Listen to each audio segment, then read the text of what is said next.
Mandela Bay Development Agency is set to launch the St. Peter's Church in Nelson Mandela Bay as a heritage site. So we're going to cross to our reporter, Ntombozuko Balintulo. Once again, she's in Gqeberha to give us the latest there. Ntombozuko, a very good morning. So we've spoken about the cultural significance, the heritage, obviously the history associated with this. And upon this declaration now, talk to us about the program, who's also set to attend, what the sentiments are from the community at large that are obviously looking at what this is going to hold from here into as well. Thank you so much, Liesl, and good morning to you.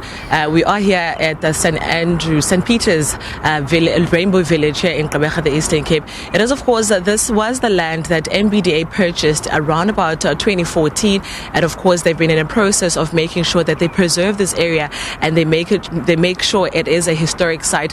But I do have someone that is going to be telling us on why it was important for them to actually be part of this project. He is the CEO of MBDA. It is Mr. Gqeberha. He is going to be telling us. Mr. Gqeberha, thank you so much for joining us this morning.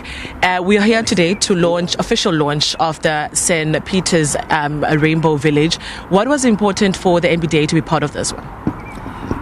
Firstly, our mandate is to transform deadly neglected urban spaces into spaces of economic activity.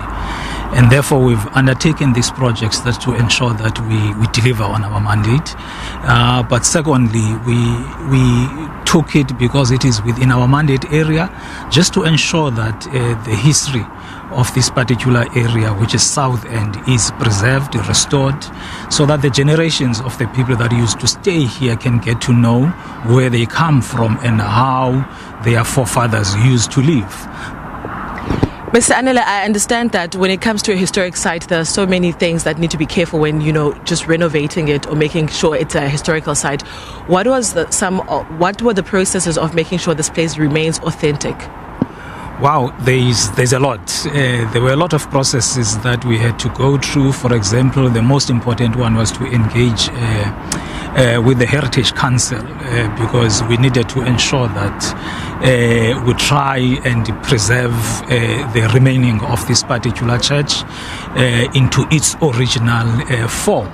So we had to get approvals from the Heritage Council, but most importantly, we had consultations with the families and the group of people that used to stay here, just to also gather history and information in terms of what used to happen, the storytelling and how people used to live here.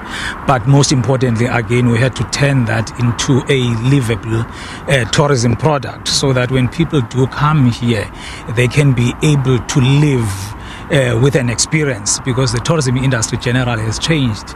Gone are the days when people just come, but people want to hear authentic African stories, if I may put it that way. Mr. Gqeberha, just lastly, how has been the local community been involved in in this St. Peter's Rainbow Village? Part of the history and the story that is being told in the site, they've written their own history, I may put it that way. But secondly, they are part of the coffee shop that will be operated here and the storytelling that will be done here. And if you look around, there's stones that will actually tell what is happening in this particular area. So they've been involved from the very onset, and they'll continue to be involved, so that again we ensure that they tell their own stories. Because you would notice that in the past, when people visit our city or visited our city, they will be told stories of other people that are not indigenous in this city. But the most important part of this particular project, this is a project that will be able to tell and narrate the story of the people that used to stay here, that are still part of this city, but were forcibly removed to the northern parts of the city.